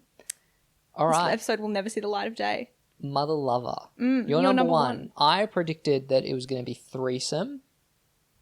What is your number one? It's three-way. Oh, sorry, three-way. But yeah, wow, it is three-way. I did get it, yeah. You. Okay, three-way is the third, and Hang I on. think to this point, final Justin Timberlake collaboration. Yes. With The Lonely Island. Yes, but it's not just them. They get another celebrity guest to join them, and that is Lady Gaga. Yeah. And it's so good. This one is also kind of a nostalgia pick for me because I really, really liked it when I was in high school, and my group of friends we all really liked this song, and we would do it together. We could do it as a bit with multiple of us. Almost like you were The Lonely Island. It's almost like we were The Lonely Island, yeah. But I just think the entire song from start to finish is really funny, but also a good song, and that I think is really our criteria now, for what makes a good Lonely Island song. I had it at 14, so wow, you I didn't? also quite like it. I think that's actually the biggest gap. Okay, 1 to 14. Actually, probably, yeah. So what made you put it? I just feel Gaga is shoehorned in. Whoa. Like, I think that she does a better acting performance here than in House of Gucci. The bar is very low.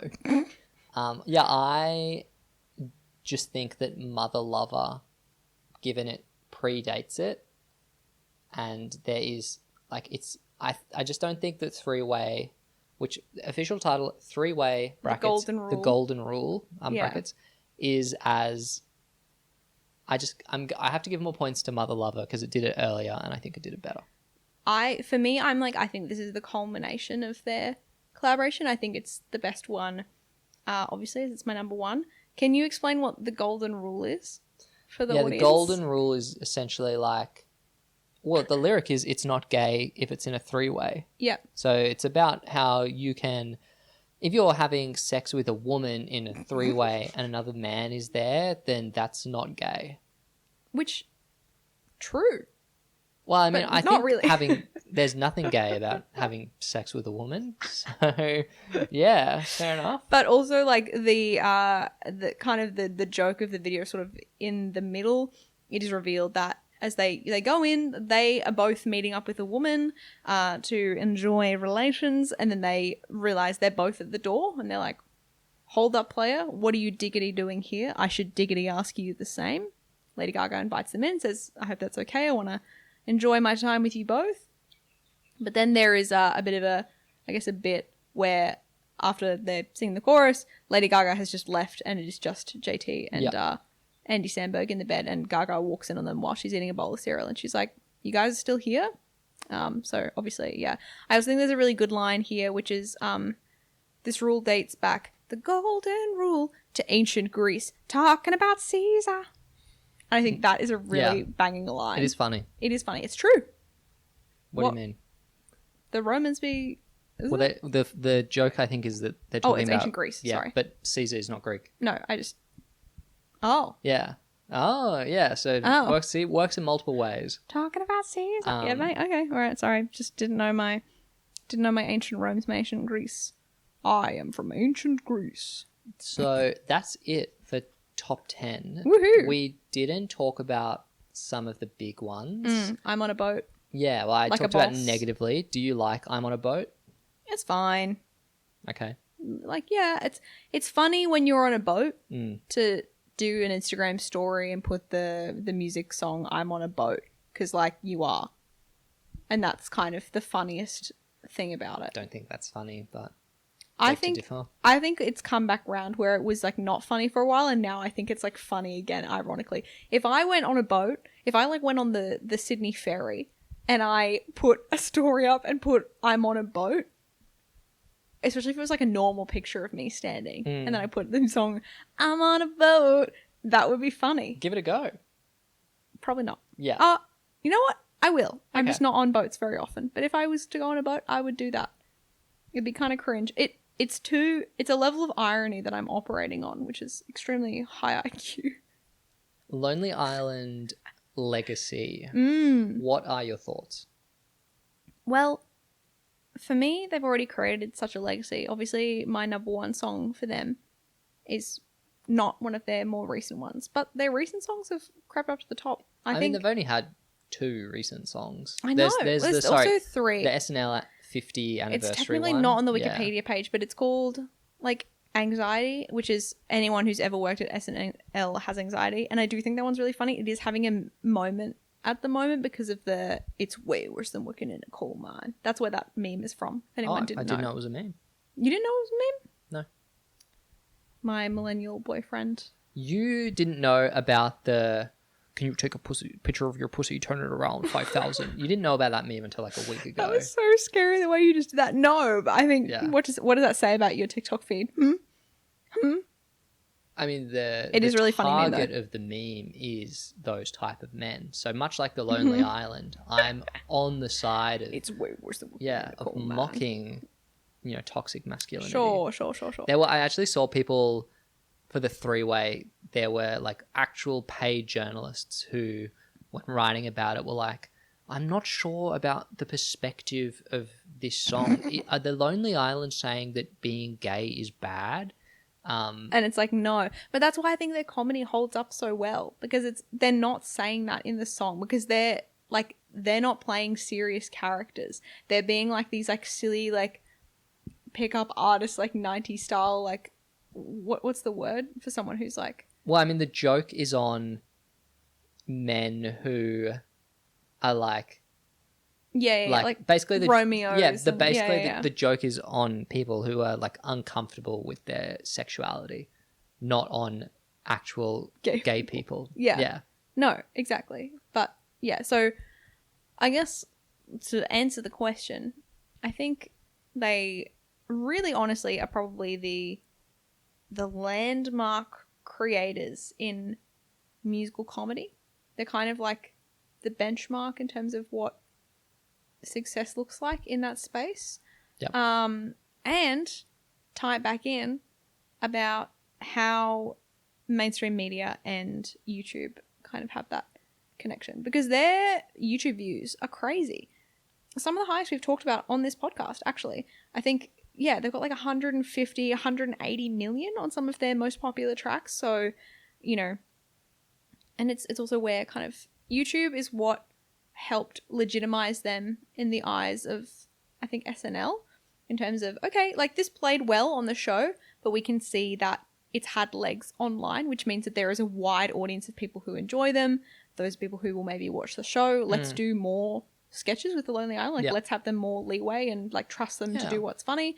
And then equally now, bringing them back to YouTube. I mean, one of the cool things I think that we can attribute to like YouTube and digital platforms, you know, it's rare that we sing the praises of it, but we can have a moment now where the analytics that SNL and other creators obviously get when they publish a YouTube video, that includes us, is way more detailed than at the time TV stations have when they receive the Nielsen ratings, which is the company that does ratings in the US.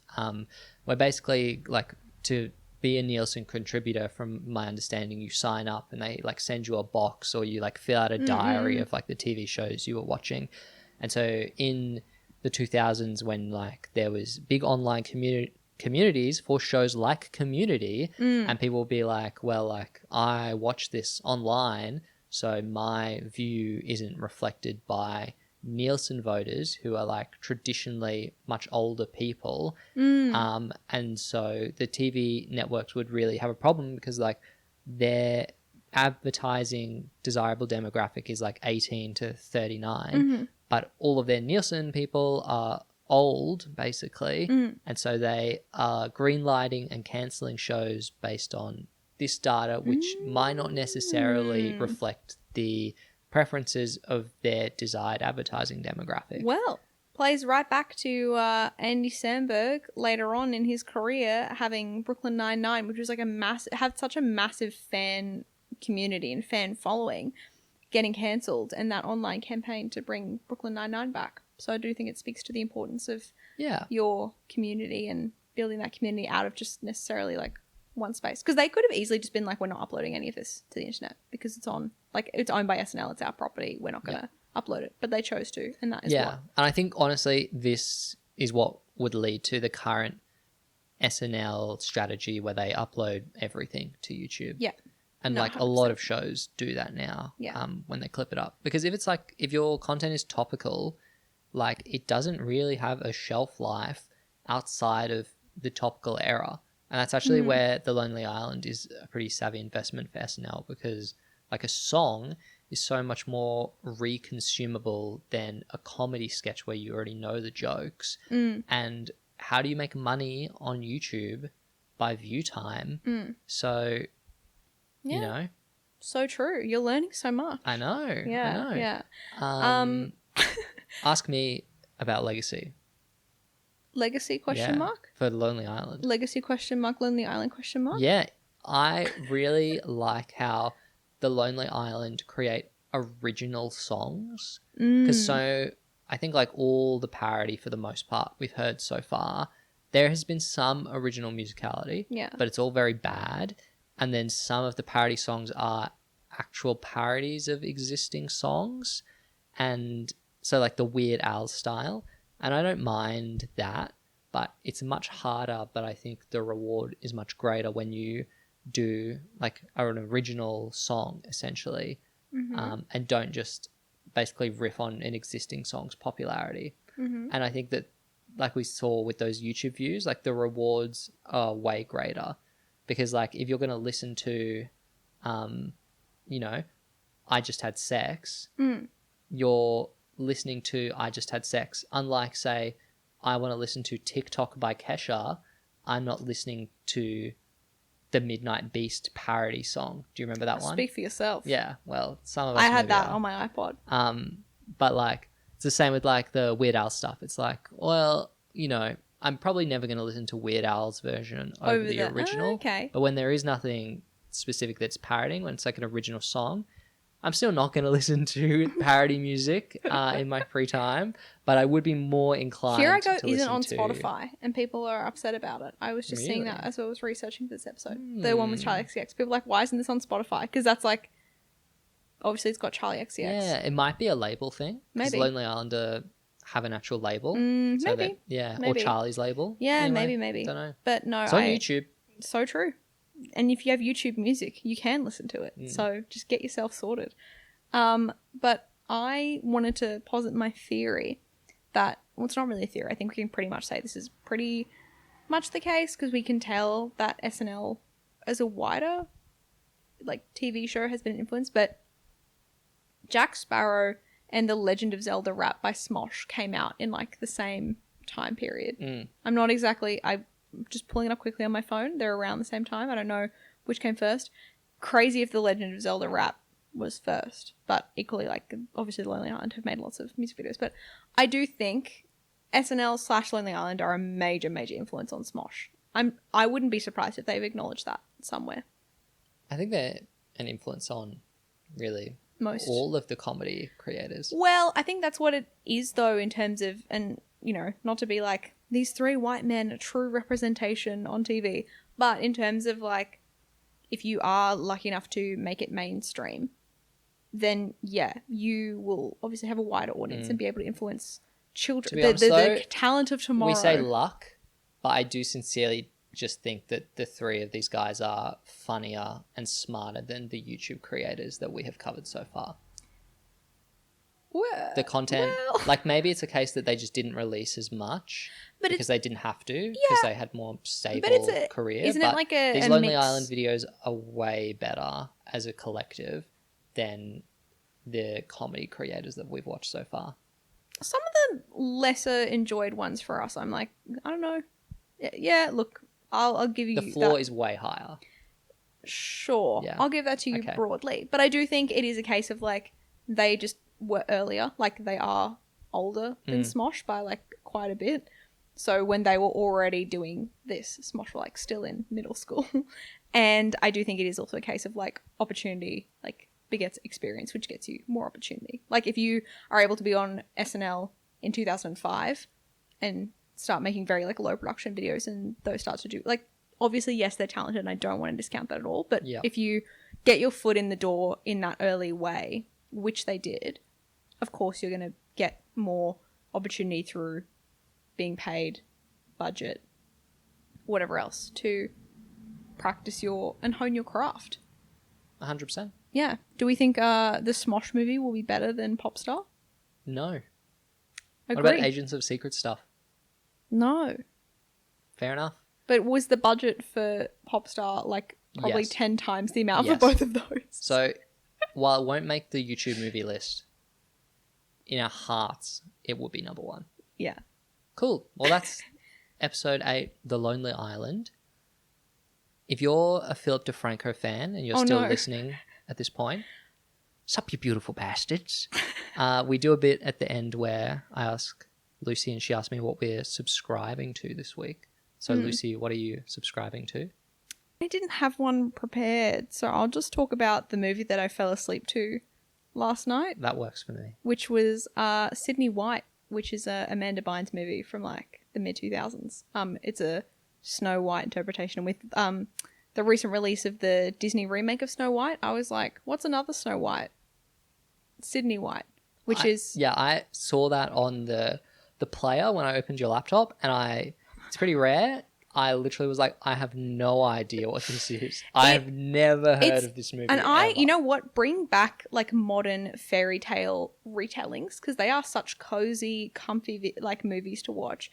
But it's like Snow White, but in a college rush sorority like setting. Okay. So Amanda Bynes is rushing for this sorority, and then she ends up living with 7 guys in their creepy little frat house.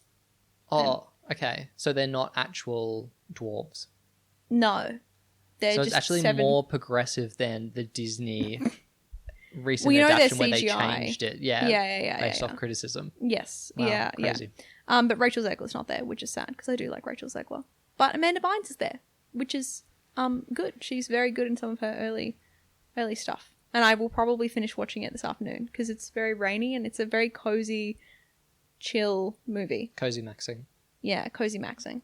Cool. What about you? What are you subscribing to this week? This is a literal subscription, guys, because I have subscribed to a boutique gym chain. So, not going to say exactly which one, but which location? yeah, They have several. If you live in Sydney, you can probably figure out what one it or is. don't. You don't need to do that. Yeah. You don't need to figure out But where if you we want live. if you want a challenge, it's not where we live. They have multiple locations. Yeah. And really, we're kind of between.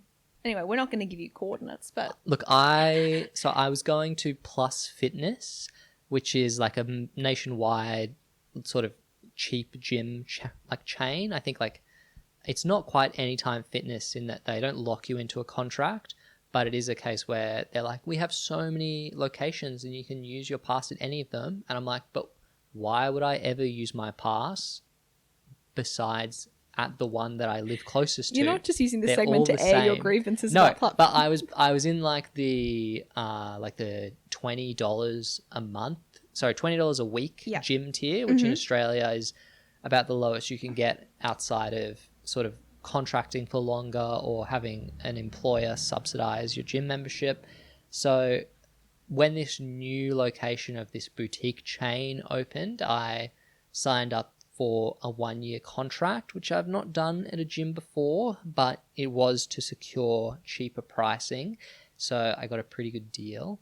And having to no longer like fight for equipment with broccoli-haired teenagers who never use a towel, sit on the equipment they're not using. Don't put the never safety re-rack clips the on their weights. weights so that when Yep. you're sitting at the leg press and they are doing their like squats next to you and then they start laughing and drop their weight and then it like rolls off the side and rolls towards you and nearly hits you in the head while you're doing your leg press, something like that. Yes. Yeah.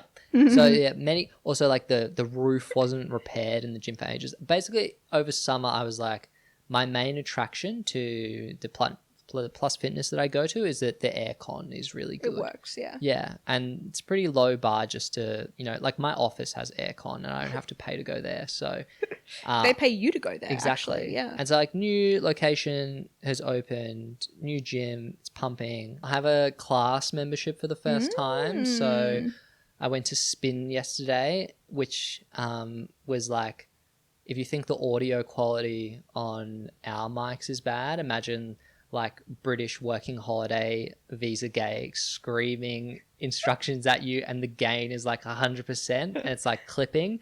And I was like, it's too early in our relationship for me to wear my ear protection in the spin cycle class. Or to advise them on. Yeah, I'm sure I went up. I was like, you could just tweak it. You could just put it a bit to the left. We don't need to be that loud. But it does fire you up. So do burn those calories. But yeah, so that's my subscription for the week. Wow. Okay. Well, with that is this episode of Rewind Time. I hope you all enjoyed it. Thank you again to our new viewers who have been subscribing to the podcast on YouTube and also on Spotify, Apple Podcasts, wherever you get your podcasts.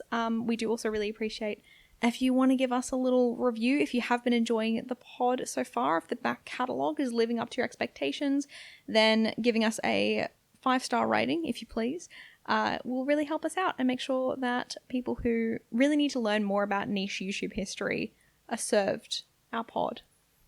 Shout out to friend of the pod, Justine. Shout out like to we do, Justine. at the end of every episode. But we will be back next week with a new episode of Rewind Time. So thank you so much for listening, and we will see you then. Bye. Ah, oh, that's hot. That's hot.